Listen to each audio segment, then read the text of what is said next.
Boa noite a todos, que eu ainda não tive a oportunidade de cumprimentar. Sejam bem-vindos.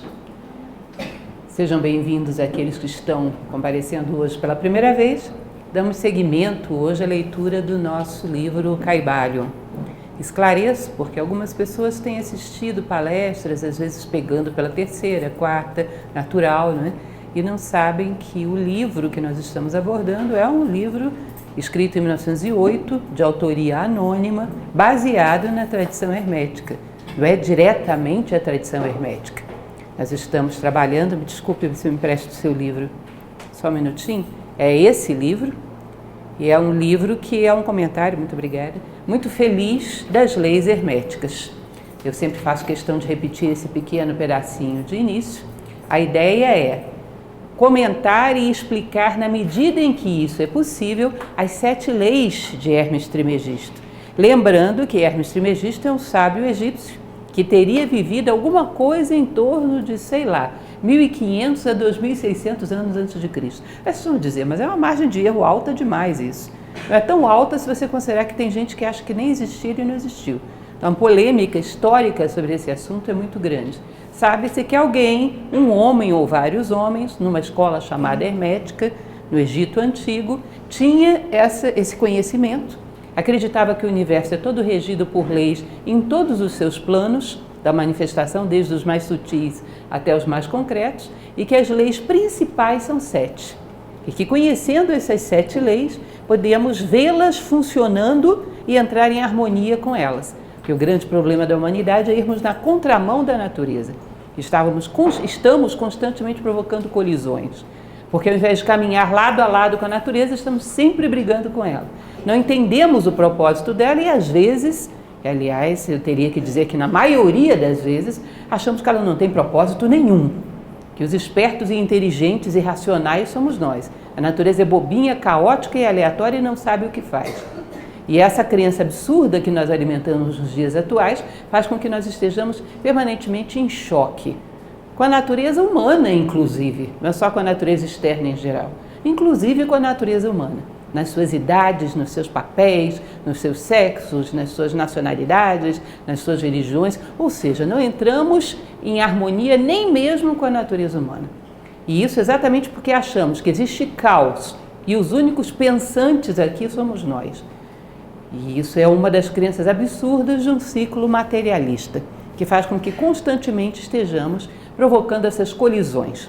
Então, o fundamental do ensinamento de Hermes Trismegisto, aliás, é muito difícil dizer o que era fundamental. O que sobrou é que, basicamente, o universo se organiza segundo 7 grandes leis.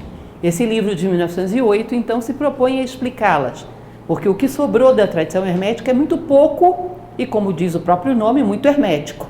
E nós não conseguimos entender muito bem. Então, essa pessoa que escreveu, ou essas pessoas, que nós nunca vamos saber exatamente quem foi, temos só hipóteses, tinham um conhecimento de causa muito bom, porque escreve um livro muito coerente. Isso é uma das coisas que é interessante quando alguém te perguntar como eu vou saber se é bom se eu não sei nem quem é o autor. Se você soubesse quem é o autor, continuaria sem saber se é bom. Só existe uma coisa que te atesta que uma obra é boa, o teu discernimento, o teu bom senso. Leia e conclua. E cada vez mais apure e afie as suas ferramentas de discernimento de bom senso, para que possa ter essa percepção, sabendo ou não quem é o autor. Porque um simples nome não te daria segurança nenhuma. O que te dá segurança é o teu discernimento. Então eu acho muito curioso, dentro do movimento que trabalhamos, que é a Nova Acrópole, ao longo do mundo, às vezes uma pessoa lê um livro, na Nova Acrópole da Turquia, na Nova Acrópole dos Estados Unidos e diz, esse é bom.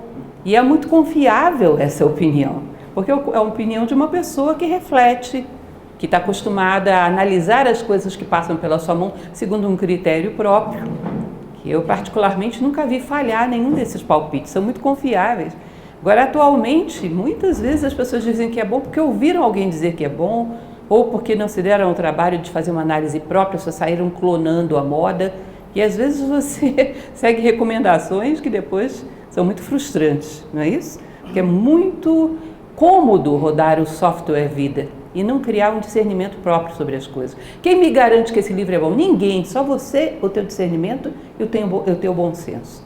Não é um nome na capa que vai te garantir que alguma coisa é boa, ou a recomendação de alguém. O teu discernimento e o teu bom senso. Nada nem ninguém vai substituir isso.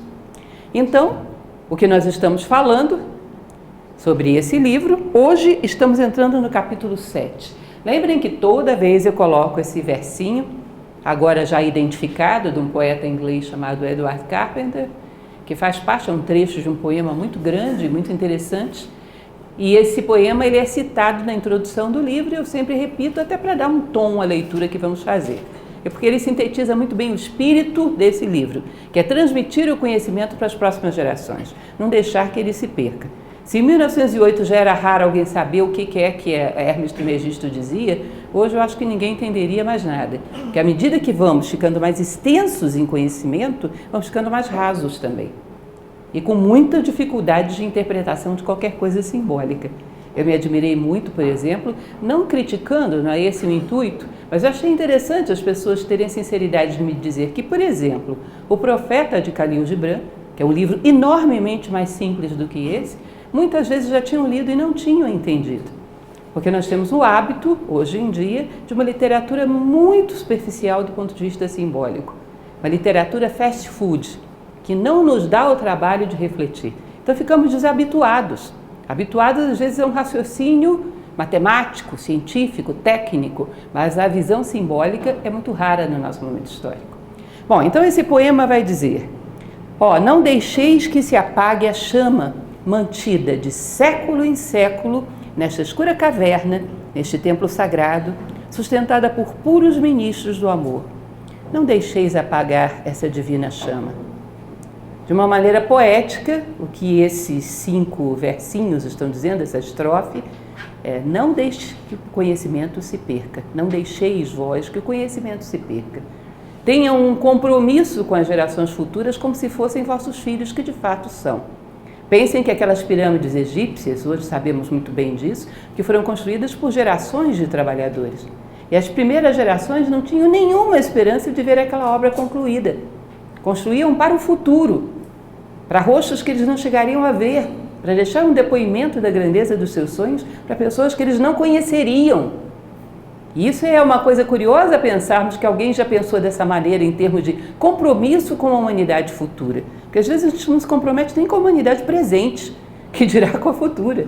E pensar que já houve um momento onde as pessoas se sentiam responsáveis por passar esse bastão para a próxima geração. A ideia desse poema: não deixe que a chama se apague, nesse templo sagrado que é o universo manifestado. Não deixe que aquilo que já foi reunido de conhecimento se perca, porque senão o sofrimento é muito grande para começarmos novamente do zero. Redescobrirmos o fogo, reinventarmos a roda, o sofrimento é muito grande. Passe adiante aquilo que de mais sagrado a humanidade já reuniu em conhecimento prático de vida, em conhecimento vertical do coração das coisas e do seu próprio coração. É essa a ideia. Bom, o livro, inclusive já mostrei para vocês, é esse. E o nome dele completo é Estudo da Filosofia Hermética do Antigo Egito e da Grécia. Relembrando que não só Antigo Egito e Grécia, mas também Idade Média, alquimistas. Aliás, esse texto ele ressurge, o original, né, que é o Corpus Hermeticum, a Tábua de Esmeralda, o Minerva Mundi, ressurgem para conhecimento público na Idade Média, eram muito utilizados pelos alquimistas. Depois vai mais uma vez receber um impulso no Renascimento, com a tradução para o latim por Marcílio Fitino, depois desaparece novamente e vem aos pouquinhos sendo recuperado. Tem um grande impulso com a publicação desse livro em 1908, onde as pessoas voltam a se interessar pelo Kybalion, agora com um pouco mais de possibilidade de entendê-lo. Então temos uma dívida com quem quer que seja que escreveu esse livro. E hoje nós estamos abordando o capítulo 7. Lembrem, é um grupo de estudo, então o nosso intuito é vermos todos os capítulos do livro. Não fiquem preocupados aqueles que estão chegando agora, porque estão sendo filmados, sairão no YouTube, aliás, hoje saiu já o capítulo 1º, para quem perdeu, já está no nosso canal da Nova Acrópole no YouTube o capítulo 1º, que é uma introdução, e o capítulo 1, bem interessante para entender o contexto do livro. E hoje o capítulo vai tratar do todo em tudo. Para aqueles que já vieram em outras palestras, já não assustam mais com os títulos do Kybalion, porque são todos assim. De tal maneira que você olha e não dá nenhuma ideia do que vem depois. O todo em tudo vai mais uma vez tratar de uma característica do Criador e da manifestação, de como o Criador está na manifestação e como a manifestação não esgota o Criador, de tal maneira que a manifestação é parte desse Criador, mas não é o todo, tem muita coisa além dela. Enfim, ele vai passar uma ideia, difícil de explicar em poucas palavras, de qual é a relação entre Deus e o universo manifestado. A ousadia do Kybalion chega ao ponto de querer explicar pelo menos, e dar algumas explicações no limite do que dá para a gente, do que seria o Criador do universo manifestado. Mas também chega um determinado momento que ele diz, a partir daí não pergunta mais, porque não dá. Nem Hermes Trismegisto sabia a resposta para algumas perguntas. Então o que dá para saber é isso. E hoje ele vai colocar um limite e vai dar exatamente esse freio. Ele vai dizer, a partir daí não pergunte mais, porque não tem resposta. Então, o que é possível saber em relação ao Criador do Universo? Ele vai colocar esse trecho, que é do Kybalion original, lembrem desse detalhe, entre aspas, é o texto original, ou seja, Tábua de Esmeralda ou Corpus Hermeticum, basicamente, que diz o seguinte, enquanto tudo está no todo, é também verdade que o todo está em tudo. Aquele que compreende realmente esta verdade, alcançou o grande conhecimento. Alguém compreendeu aí? Alguém alcançou o grande conhecimento? Porém, esse trechinho aí está relativamente complicado, né? Hermético, como não poderia deixar de ser. E aí ele vai se dispor a explicar um pouco isso. O que é o tudo estar no todo? Falamos um pouco sobre isso já quando vimos lá o capítulo do mentalismo, lembrem?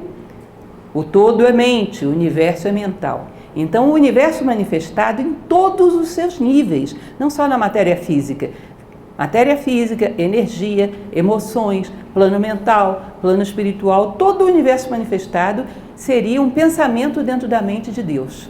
Faria parte da grande mente, aquilo que os indianos chamam de Mahat. Então, tudo que você imaginar está dentro do todo, dentro da mente do todo.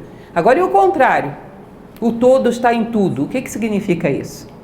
Ele vai dizer que essa é a parte mais complicada de entender, porque pode dar a impressão de que o universo manifestado, se você somar todas as coisas que existem, você tem Deus, e na verdade não é bem assim.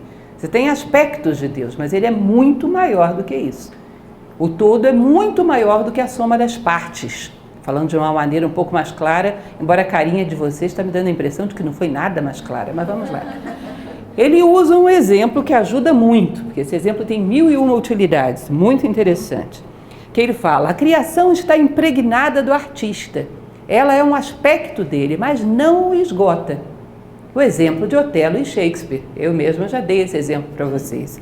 Ou seja, se você pega Otelo, Romeu, Hamlet, quem você quiser, Rei Lear, todos eles não são aspectos de Shakespeare? Não poderiam ser diferentes porque saíram todos de dentro dele. É óbvio que são aspectos de Shakespeare. Mas acontece que se você pegar só o Otelo, ele não é o Shakespeare todo. Otelo não poderia chegar e dizer, eu sou o Shakespeare, isso seria uma estupidez. Ele é um aspecto de Shakespeare, ele não esgota Shakespeare. E se você somar Otelo com Romeu, com Macbeth, com Hamlet, com quem você quiser, ainda assim Shakespeare é mais. Ele tinha todo o universo que talvez não tenha manifestado, talvez não tenha tido tempo para manifestar, porque ninguém tem. A vida é relativamente fugaz. Ele é mais do que a soma de todos os seus personagens. Seus personagens são aspectos do seu pensamento, são reflexões, são momentos em que ele refletiu um aspecto da natureza humana. Mas ele, com certeza, é mais do que a soma dos seus personagens. Ou seja, ele está em Otelo, mas Otelo não é igual a ele. Entendem isso? Ele é muito mais do que Otelo.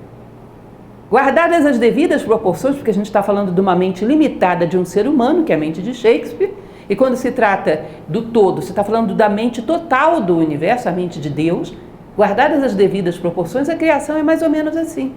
Cada ser é um aspecto do divino, que veio ao universo para ser revelado. A evolução é lançar luz sobre o aspecto do divino que você veio representar no mundo. Você veio para dar um recado ao mundo, para dar uma mensagem, e essa mensagem é um aspecto do divino que você contém. Essa revelação, que é a conquista da tua identidade, traz à tona o aspecto do divino que você contém. Mas ainda que você se realizasse plenamente como ser humano, você não seria idêntico a Deus. A menos no momento em que você se expandir e, de fato, se tornar muito mais do que um ser humano. Chegar à unidade com o próprio Criador. Mas isso está um pouquinho distante, ligeiramente. Por enquanto, a plenitude dos seres não passa de um aspecto de Deus. Assim como a plenitude de Otelo não passa de um aspecto de Shakespeare. Daí é uma coisa interessante, porque esses trechos, esses pedaços, é como se nós circulássemos pela vida procurando a essência de todas as coisas, inclusive a nossa mesma, porque isso é um grande quebra-cabeça, cuja união das partes nos permite a visão de cada vez mais atributos do todo. Cada vez mais, mas nunca ele está inteiro numa parte só. Lembrem da passagem egípcia do mito de Ísis, Osíris e Horus, que só isso daria uma palestra, porque é um mito complexo, e além disso a gente entende muito pouco. Mas lembrem que Ísis, em algumas versões, em outras o próprio Horus, que é o filho, saem catando os pedaços de Osíris espalhados pelo rio Nilo. Lembram disso? E quando eles catam todos os pedaços de Osíris, que tinha sido despedaçado pelo seu irmão, eles unem o corpo do pai e insuflam vida nele. Ou seja, de uma certa maneira, catar os pedaços do corpo de Osíris espalhado pelo rio Nilo, nada mais é do que aquilo que a gente faz ou deveria fazer pela vida fora, que é procurar ver a Deus em todas as coisas.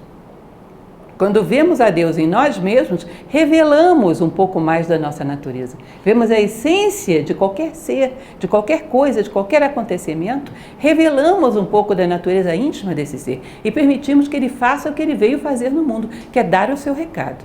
O recado que cada ser veio dar ao mundo, desde uma pedra até um ninho de galáxias, é o tanto de Deus que tem dentro dele, que ele traz à luz. E permite que, através dele, os outros seres vejam esse aspecto do divino. Ou seja, um ser, lembra o Marco Aurélio, o imperador romano, filósofo estoico, um ser que morre sem que eu o conheça é uma perda irreparável, que é um mistério com o qual eu deixei de travar conhecimento. Que cada ser é como se fosse um embaixador, um diplomata, traz um pouco desse mistério para que ele se revele através de si. É um canal único e irrepetível. É uma parte do mistério que eu deixei de travar contato. Então esse capítulo vai falar de quebra, junto com essa complexa ideia da relação entre o Criador e o universo manifestado, um pouco do que é a evolução. Que, em última instância, é isso, é lançar luz sobre esse recado que você veio dar ao mundo, que é a tua própria identidade, aquilo que a Índia chamava do seu nome interno. Nós falamos um pouquinho, ainda vamos falar mais adiante, porque o capítulo 9 está vindo aí, que fala sobre o princípio da vibração, que é uma das leis. O princípio da vibração vai tratar diretamente dessa questão do nome interno. É uma questão um pouco complicadinha, mas nada demais, perfeitamente. Aliás, o Caibalion é tudo muito simples, vocês estão vendo. Então, essa questão que ele coloca e parece tão óbvia, nem sempre foi tão óbvia. Porque quando esse conhecimento, lembrem que eu sempre falo, Platão falava sobre isso, preferi ver a ignorância absoluta do que o conhecimento em mãos inadequadas. Quando começou a vir à tona, através das tradições, das teologias, que havia uma parte de Deus dentro do homem, a vaidade humana, a arrogância humana, tendeu a achar que era Deus inteiro que estava dentro dele. Muitas vezes. E ele vai falar sobre isso nesse livro. Essa afirmação que às vezes não se faz, mas se pensa. Eu sou dono da verdade, eu tenho a verdade, eu conheço Deus, eu sou Deus. Ele diz, é uma tremenda arrogância. É como se Otelo gritasse, eu sou Shakespeare. Todo mundo ia dizer, Otelo enlouqueceu. Porque, na verdade, no livro ele enlouquece mesmo, não é? Mas ele enlouqueceu de uma forma diferente, porque é uma loucura. Ele não é Shakespeare. A pedra não é Deus. Toda a criação tem um aspecto de Deus, o homem não é Deus. Ele tem um aspecto de Deus para ser revelado. E todos merecem respeito exatamente por isso. Lembrem que eu falava para vocês daquela linda definição de Kant, que respeito vem de respicere, olhar mais uma vez, saber ver, saber encontrar a essência divina que se encontra em todas as coisas, porque está em todas as coisas, não apenas em você. Que todas as coisas merecem respeito pelo que são. Acho que uma das maiores heresias, digamos assim, do ponto de vista filosófico, é o utilitarismo. Acharmos que as coisas têm valor pelo que elas são úteis para mim. Não, elas têm valor por elas mesmas, porque todas elas revelam um aspecto do divino. Elas têm valor por elas mesmas e teriam ainda que eu não existisse. Lembram que eu já comentei isso várias vezes com vocês, que é a história da economia da água. Tá bom de falar disso, porque tá bem na moda. Sabendo usar não vai faltar. Que máxima bonitinha, até rima. Fica até uma estrofezinha. Mas é uma rima, porém, como dizia Drummond, não é uma solução. Porque não é verdade que você só tem que usar a água bem, porque senão ela vai faltar para você. Isso é uma mentalidade egoísta e utilitária. Você tem que utilizar a água bem, porque a água merece respeito. Como qualquer coisa merece respeito. É um ser manifestado que tem tanto direito a estar aqui quanto você. E não porque senão vai faltar. Porque senão é você que dá valor às coisas. Isso é um egocentrismo que leva ao egoísmo e leva à destruição. Leva à manipulação das coisas ao nosso bel prazer. É uma mentalidade predadora. Já usei, não preciso mais, então posso destruir. As coisas, o ser humano não dá valor às coisas porque as usa. Muito pelo contrário. Em geral, ele manipula e tira valor das coisas. As coisas têm valor em si. Então, esse é um elemento interessante. Ele diz, é muito comum que isso tenha acontecido em várias tradições. Que o homem se arrogue a achar, porque ele descobriu uma molécula de Deus dentro de si, que ele é Deus. Não, você é um aspecto do divino. Para que você complete o seu quebra-cabeça, teria que encontrar esse aspecto divino em todos os outros seres. Em todos os demais. Para montar o seu quebra-cabeça, teria que aceitar que todos os seres têm dentro de si uma parte da peça desse enorme quebra-cabeça. Ou seja, se o único ser não foi integrado por você, é uma parte do corpo de Osíris que você não vai achar e não vai montar. Ou seja, a exclusão, o preconceito, é uma parte do mistério que você não vai conseguir compor. Essa é a ideia, embora extremamente difícil. Ele vai falar, reconhecer, realizar e manifestar o Espírito em nós é igual à realização espiritual. Ou seja, você tem um nome interno, você tem um código cifrado. Você veio ao mundo para trazer à tona isso, para si próprio, diante da sua consciência e diante da consciência dos seres à sua volta. Porque quando você se revela, tudo à sua volta ganha. Você soma para o todo, você faz diferença. Então você veio para se revelar diante da sua própria consciência e diante do mundo. E à medida que faz, o mundo se completa um pouco mais. Um aspecto do divino que foi composto. E isso seria evolução. É o que a tradição cabalista chama da escada de Jacó. Eu coloquei uma escadinha aí para vocês. Ou seja, uma escada com muitos degraus, cuja meta lá em cima é o todo. E à medida que vamos juntando os pedaços, um dia teremos o quebra-cabeça completo. Que nós não temos ideia do que vem a ser, porque é muito mais do que a gente possa conceber. Um dia teremos o quebra-cabeça completo. A nossa consciência expandirá tanto que tudo estará dentro dela. Bom, quando tudo está dentro de uma consciência, essa é a consciência do todo. A tua consciência e a do todo se tornam uma só. Isso não é um detalhe bobo, gente. Aliás, deixa eu dizer uma coisa para vocês que eu não sei se é animadora ou é desanimadora. Não tem nenhum detalhe bobo no Kaivalho. Nenhum. Ele diz que isso, nós já falamos e voltaremos a falar, isso é um dos riscos. É o homem achar que ele é uma gota d'água que vai se dissolver no oceano. Você não é uma gota d'água que vai se dissolver no oceano. Se você pensar dessa maneira, você não vai querer evoluir, porque ninguém quer se dissolver. Não é verdade? Todo mundo quer preservar a sua identidade. É um instinto natural. Ninguém quer se dissolver. Você não é uma gota d'água que vai se dissolver no oceano. Você é uma gota d'água que vai se ampliar até ficar do tamanho do oceano. Você não vai se perder. Você vai encontrar cada vez mais pedaços de si próprio. Uma má interpretação dessas tradições egípcias, tradições orientais, tradições antigas em geral, fez com que o homem acreditasse que a evolução é extinção. Isso é terrível, porque gera um desânimo, um desestímulo para a evolução. Porque existe um instinto de preservação que ninguém quer se dissolver. Por nada. Então nós vamos nos expandir e um dia, gotinha que somos, será do tamanho do oceano. E nesse momento, aí sim, eu posso dizer, eu sou Deus. Aliás, eu não preciso nem dizer, porque aquilo que é não necessita de afirmações. É, simplesmente. Então, essa é a questão da evolução que ele vai detalhar um pouco mais adiante. Evolução, lembram que eu falo para vocês, tem uma palavra muito interessante que se chama desenvolvimento, que vem do espanhol desarrollo, desenrolar. Era o papiro, que era enrolado e lá dentro tinha uma mensagem escrita. Você tem que desenrolar para ver o que está escrito no seu papiro. Desenrolar o papiro para ver qual era o ensinamento que estava lá dentro equivale a desenvolver a sua personalidade para ver que recado ela veio a dar ao mundo. Qual é o papel que você veio cumprir? Único e irrepetível. O vácuo que você vai deixar no universo se não se realizar como ser humano. O universo inteiro espera que você diga a sua palavra, dê o seu recado, como diz a tradição budista. Mais do que 1000 palavras sem sentido, vale uma que traz consolo a quem a ouve. A sua identidade é uma palavra que pode trazer consolo a muita gente. Não é todo o vocabulário, mas é única palavra, uma única palavra, muito importante, que tem que ser pronunciada. Continuando, aí vem essa nomenclatura, que parece complicada, mas não assustem, calma, tranquilos, que é a questão da efusão e da infusão, da involução e da evolução. Vocês são muito expressivos, as carinhas de vocês são terríveis. Com essa nomenclatura hermética, todo mundo assusta. Mas a ideia é mais ou menos simples, é o seguinte. Diz que o universo, quando manifesta, ele desce até a matéria mais densa, matéria mais concreta que você possa imaginar. Isso aqui é a efusão do divino. É como se ele tivesse parado para refletir sobre a matéria, tivesse mergulhado na matéria. Ele compara a um artista que está tão envolvido com a sua obra que não lembra de mais nada. Como se o divino tivesse se envolvido tanto com a sua obra que ele tivesse ficado adormecido aqui na matéria. Quando ele chega ao ponto mais baixo da materialização do universo, o que acontece? Começa a voltar para casa. Começa aquilo que ele chama da infusão ou evolução.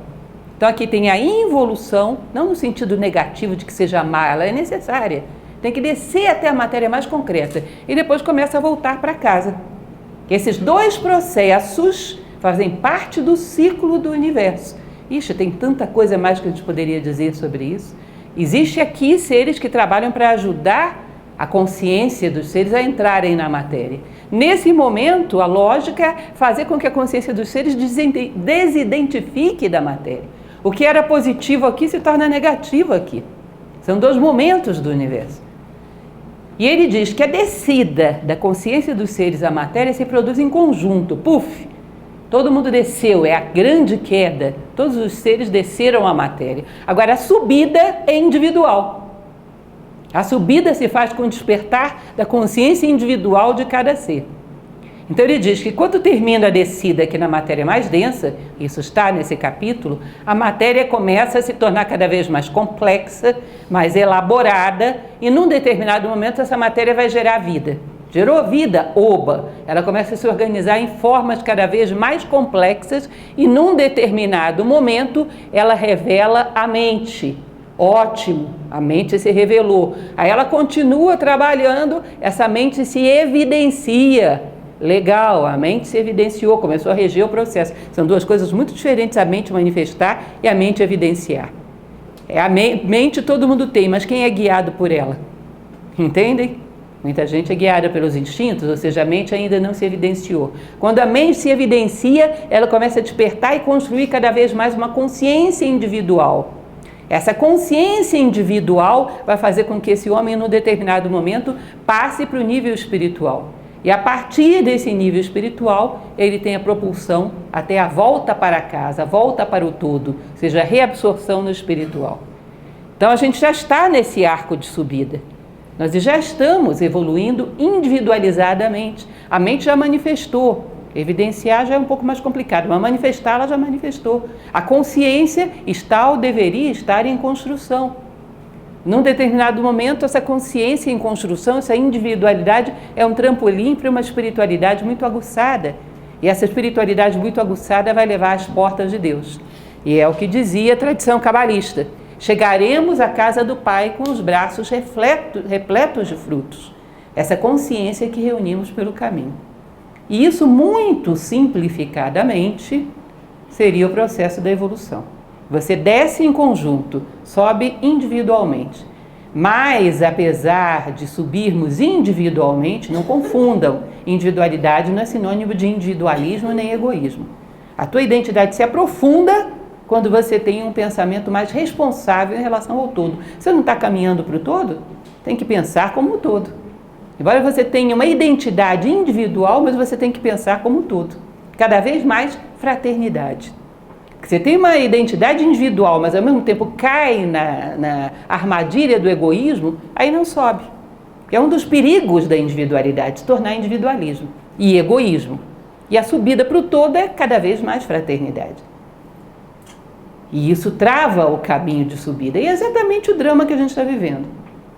Não temos muita individualidade, ou seja, uma identidade profunda de sabermos quem somos. Mas individualismo e egoísmo aos montes, o tempo todo. É curioso, gente. Uma vez eu falava para vocês numa palestra, não sei se lembram. Aliás, vocês são bons para encontrar as coisas na internet melhor do que eu. Toda hora tem alguém que eu falo alguma coisa, a pessoa me vê, achei. Uma vez eu assistia um programa desses de vida animal, não sei o que era aquilo, um desses programas que passam em canal de rede de canal a cabo. E eles fizeram um negócio sensacional. Eles pegaram animais, em situações da vida dos animais, e colocaram quadros do lado mostrando os seres humanos fazendo exatamente a mesma coisa. Para mostrar o quanto nós somos regidos por instinto, porque a mente escravizada pelo egoísmo, ela é puramente instintiva. Era muito engraçado, porque mostrava um pavão passando na frente das fêmeas, com aquele rabo aberto, desfilando. Aí mudava a cena, um rapaz batendo a porta de um carro importado e desfilando na frente das gatinhas. As gatinhas, que as peruas... Aquilo era o máximo, era o máximo. Aí mostrava uma matilha de cães, o macho alfa latindo, os outros todos encolhidos. Aí mostrava o cidadão entrando no trabalho, o chefe, e ele... A mesma coisa. E cenas de egoísmo, cenas de querer passar a perna no outro para pegar o osso só para si, aí o cidadão no trânsito, dando uma fechada no outro para poder passar na frente. Uma coisa assim, você dizia, meu Deus, o que sobra de humano se tirar isso tudo? E é uma boa constatação. Eu achei genial aquilo, uma boa constatação. Observem os cães e os gatos de vocês, se vocês têm. Vocês vão perceber isso, eu faço, eu também faço, aquilo eu também faço, aquilo eu também faço. Ciumentos, competitivos entre si, você dá carinho para um, o outro vai e morde o outro. Aquela confusão, um querendo passar na frente do outro, querendo a comida só para si. Isso eu também faço, só que em planos mais sutis, mas também faço. Tirando tudo isso, que sobra isso de humano? É isso assim, mas isso sou eu. Vamos começar daí. Esse tipo de constatação, esse tipo de observação é interessante. Então nós estamos com uma individualidade em construção, mas já é arco ascendente do universo. Construção da nossa mente mais elevada, mais pura e da nossa espiritualidade. Isso seria então o desenvolvimento do universo e a volta para casa. Essa grande, aquilo que Helena Blavatsky chamava de eternidade dinâmica. O universo inteiro tentando voltar para casa, voltar para a unidade. Uma mesma língua, tá? Na verdade, uma mesma mensagem dita em várias línguas. Precisamos voltar para casa, precisamos voltar para a unidade. Isso ecoa pelos 4 cantos do universo, segundo o que ela dizia. Não sei a língua que os seres do universo falam, mas eu sei o que eles estão dizendo.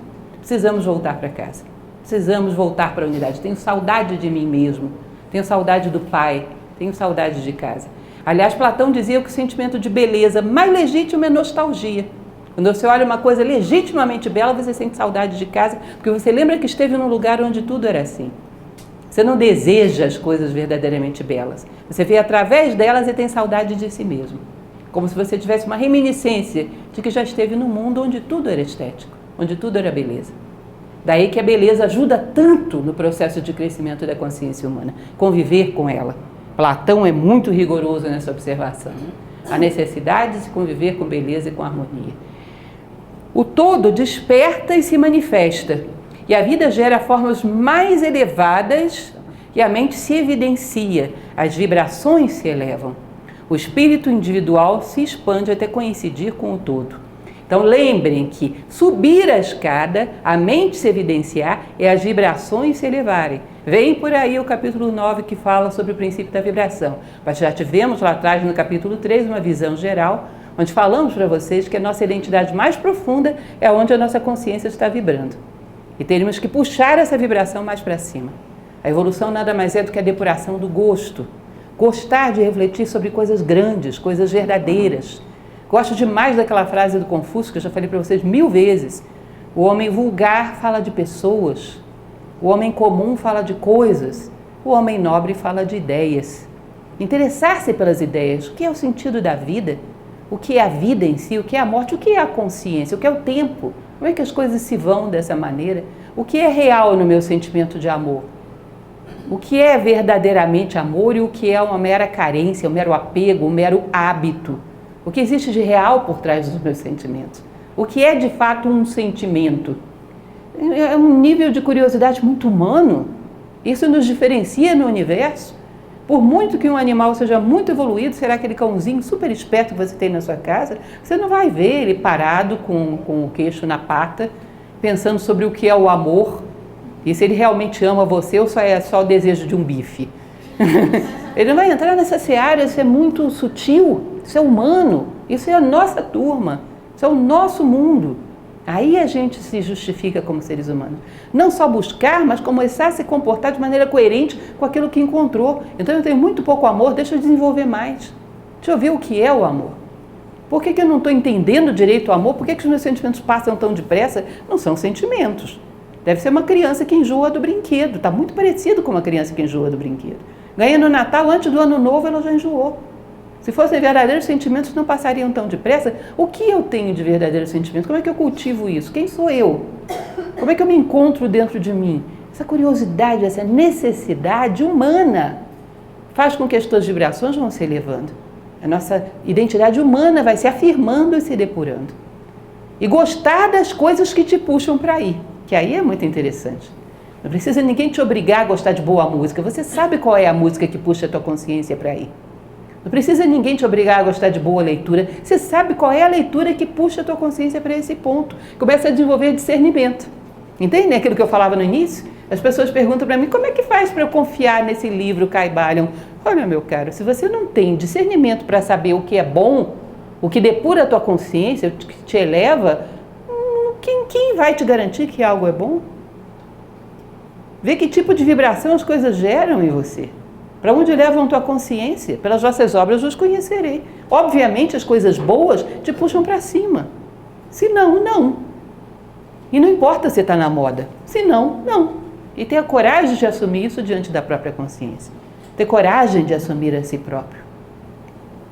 Tem uma passagem de Roger Scruton, que é aquele filósofo vivo ainda, muito interessante, que tem um pensamento muito bonito, que ele diz, o homem não é obrigado a viver inteiramente no tempo em que ele está.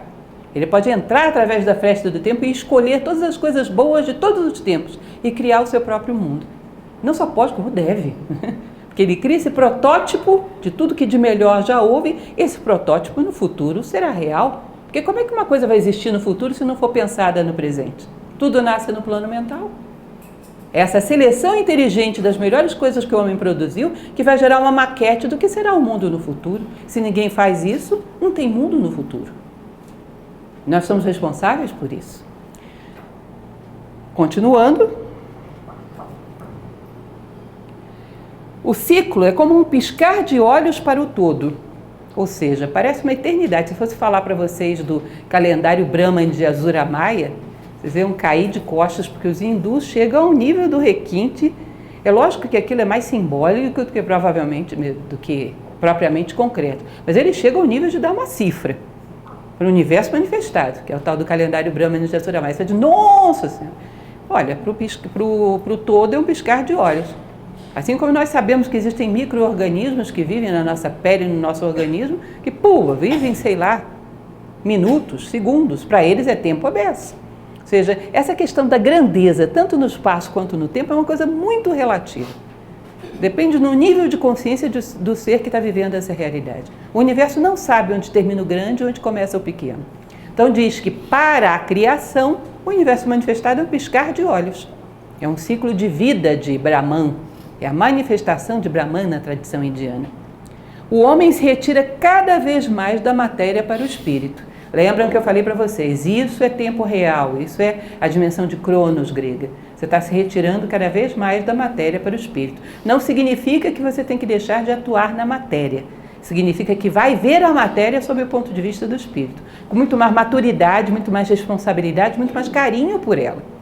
Porque já não olha para as coisas como um manipulador. Olha como um ser na busca de outros seres. Então tem muito mais respeito pelas coisas materiais, o homem espiritual, do que o homem materialista. Ele não deixa de viver no mundo porque isso é uma necessidade, como dizia lá o Fernando Pessoa, né? Navegar é preciso, ou seja, não deixamos de estar no mundo manifestado. Porém, não acreditamos que o mundo manifestado é absoluto, é a nossa única meta, e ao sabermos o que ele é, sabemos tratá-lo adequadamente. Porque não tem como você tratar alguém adequadamente, um médico. Ah, tem um paciente com tal coisa, ele vai perguntar que idade tem, onde mora, como é. Ele tem que saber quem ele está tratando para poder dar o medicamento adequado. Assim também, não sabemos como tratar as coisas do mundo sem saber o que elas são. Quando achamos que elas são muito reais e absolutas, distorcemos o tratamento que damos a elas. Ou extremamente displicente ou extremamente apegado. Não encontramos o justo meio. Inclusive as pessoas que amamos. Ou duros demais ou aduladores demais. Não encontramos o justo meio do amor que educa, que faz crescer. Porque não sabemos o que os seres são. Então o homem espiritual não é displicente com a matéria. Mas uma coisa que vocês vão dizer que é óbvio, não é óbvio. Já cometemos esse engano muitas vezes na história. Já falei para vocês que tivemos uma época muito recente da história, num movimento muito bem intencionado, que era um movimento hippie, mas eles acreditavam nisso, que um homem espiritual despreza o corpo, despreza a matéria, despreza tudo. Isso é uma loucura, porque nós não estamos no mundo por acaso, estamos porque ele tem algo a nos ensinar. E teríamos que tratá-lo da melhor maneira possível para descobrir o seu mistério. E o homem espiritual sabe dar a cada coisa aquilo que lhe corresponde, que é o conceito de justiça platônico. Então, está crescendo, está se tornando mais profundo. Tem uma visão da essência de si próprio e, através da tua essência, é capaz de ver a essência das coisas. O superficial não vê a essência das outras coisas. É uma questão de paralelismo. Se você é superficial em relação a si mesmo, será superficial em relação a tudo no universo. Ah, mas pode ser uma pessoa que tem um profundo conhecimento, sei lá, de física, de astronomia. Conhece como as coisas se comportam, mas não o que elas são. O mistério das coisas passa primeiro pelo teu próprio mistério. Lembrem daquela frase, que parece sem pé nem cabeça, mas tem tanto pé quanto cabeça, que diz, quanto mais dentro, mais fora. Lembra? Conhece-te a ti mesmo e conhecerás o universo e os deuses, diz o Templo de Delfos. Razão da manifestação. Aí essa é a pergunta proibida. O que eu acho engraçado é que não precisa ser nenhum discípulo de Hermes Trismegisto. Todo mundo faz essa bendita pergunta. O ser humano tem mania de querer dar saltos. Ele não sabe nem o que ele está fazendo no mundo, mas ele quer saber por que o cosmos manifestou. O que Deus queria com o universo. Quantas vezes, eu tenho 28 anos de escola e tenho uns 26 que dou aula, quantas vezes eu já ouvi essa pergunta, vocês não fazem ideia. Mas não estava tudo tão bem lá no todo, no espírito? Por que ele resolveu manifestar o universo para depois voltar para casa de novo? Porque não ficou lá. Essa pergunta fundamental, que é por que o universo se manifesta, é que ele vai dizer. Se você perguntar isso para o Hermes Trismegisto, ele não ia dizer. Ele cerrava os lábios e não respondia nada, porque é um mistério extremo. O que se pode fazer é especulações, mas especulações muito falhas. Ele vai dizer, bom, provavelmente, assim como tem o princípio da correspondência que diz como abaixo, acima. Assim como o homem tem um ímpeto de criação, e ele é uma manifestação do divino, o divino deve ter um ímpeto de criação, isso deve ser da natureza dele. Assim como a evolução do homem é expansão de consciência, a manifestação do universo deve ter alguma coisa a ver com isso também. Deve ser expansão de consciência. O universo deve manifestar para cada vez mais conhecer de todos os planos da natureza e depois recolher todo esse conhecimento em si na forma de memória. Já falamos sobre isso em alguma palestra anterior. Ou seja, alguma razão muito misteriosa tem. Lembra que eu falava para vocês? Que o universo, para poder ter consciência, necessita do contraste. Consciência nasce no contraste. No contraste entre dois planos, você tem consciência de ambos, entre o preto e o branco, entre o azul e o vermelho, entre o som e o silêncio, entre o macio e o resistente. Se o universo inteiro fosse macio, ninguém tinha consciência disso. Na dualidade, a consciência se produz. Então, talvez o universo tenha se manifestado para, na dualidade, cada vez mais adquirir graus mais elevados de consciência e recolher tudo isso para casa. Levar tudo isso para a casa do Pai. Mas é muito difícil a gente imaginar exatamente o que seja isso. O que ele diz é, cuidado com excesso de pretensão, a natureza não dá saltos. Primeiro conheça o que você é, porque conhecendo o que você é, pode ter algumas projeções que podem te dar alguma pista. Nesse momento é muito ousadia uma pergunta desse tipo. Helena Blavatsky diz que você imagine que o Sol, por exemplo, tem um espírito, seja um ser em evolução. Nem esse ser não saberia qual é a razão da manifestação. Então não é porque ele não queira contar para você, não, é porque ele não sabe mesmo. E esse livro não chega a falar do espírito solar, mas fala do próprio Hermes Trismegisto, ele também não sabia. Essa é uma pergunta um tanto misteriosa, mas é engraçado como é que a gente chega nela rápido. Antes de perguntar o que eu vim fazer no mundo, as pessoas perguntam por que Deus criou o mundo. Vocês já viram que engraçado isso? Porque às vezes você vê as pessoas comentando: o que será que vai acontecer comigo depois da morte? Será que eu vou encontrar os meus entes queridos? Será que eu vou preservar a minha identidade? Ou seja, como se você pensasse: será que Deus se preocupou em fazer tudo o que tinha que fazer depois que eu morrer? Porque você não sabe o que fazer amanhã de manhã. Mas está preocupado se Deus fez o dever de casa dele. E nós temos muito isso. Uma tendência a dar saltos, quase que uma espécie de ansiedade de querer resolver muito rapidamente o problema.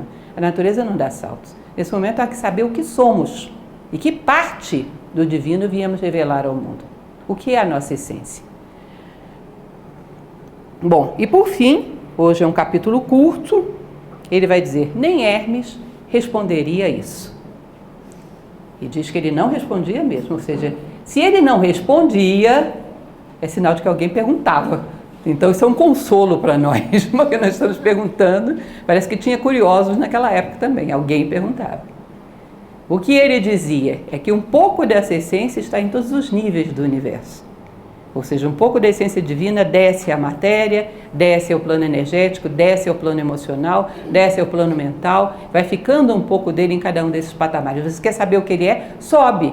Que é que nem aquela história de João e Maria, que vai achando os farelos, vai subindo que você vai encontrando pedaços, farelos. Um dia você vai compor toda essa realidade.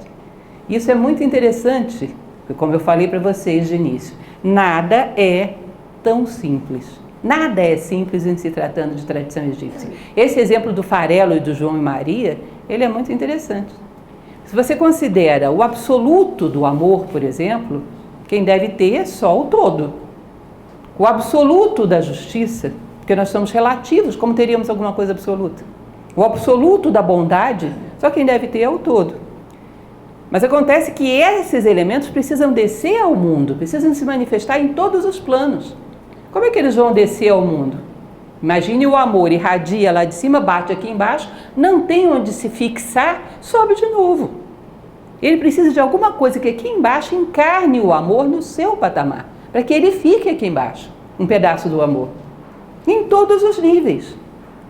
Então precisa de alguém que fixe aqui embaixo um pouco da justiça, para que ela fique aqui embaixo, senão ela sobe de volta, e esse mundo fica estéril. Então, cada ser, no nível em que está, tem responsabilidade de encarnar um pedaço do amor, um pedaço da vontade, um pedaço da justiça, um pedaço da bondade, para que ela fique nesse plano, para que ela tenha uma sede nesse plano. É como se fosse a eletricidade, precisa de uma resistência ali, para segurar a eletricidade naquele ponto. E não, senão ela volta toda para a sua origem. Precisa de alguma coisa que decodifique aqueles atributos naquele plano. E em todos os planos é assim. E no nosso nível humano estamos precisando muito de seres que segurem um pedaço do amor, um pedaço da justiça, um pedaço da bondade, para que ele esteja presente nesse plano. Para que não fique só com uma ideia bonita e poética, mas muito pouco presente na nossa realidade manifestada. Diz que até as pedras, em algum nível, elas têm o amor, que é responsável pela coesão. Em algum nível elas têm a justiça, que é responsável pela distribuição molecular dentro delas. Então um diamante seria um ser que tem muito amor e muita justiça. Uma distribuição molecular perfeita, uma coesão que faz dele um minério mais duro que tem, capaz de cortar o vidro, não é isso? E isso fez com que ele evoluísse tanto, de alguma maneira ele prendeu esses atributos no nível dele. Ele fez a parte dele. Em algum nível tem plantas fazendo isso, e segurando isso no nível vegetal. Tem animais segurando isso no nível vegetal. É próprio do homem segurar essas coisas no nível do homem, para que elas não se dissipem, para que elas estejam presentes no mundo. Essas energias irradiam a efusão, e elas precisam ser seguradas aqui para nos ajudarem a subir. Senão a gente perde tudo e ficamos estéreis, num mundo vazio. Então, a decodificação dos atributos divinos no nosso plano faz parte do nosso dever de casa. E isso são as ferramentas que vão nos ajudar a subir. Bom, essa é a nossa história hoje. Hoje foi rápido, né? E foi tão simples. Vocês estão com umas carinhas ótimas.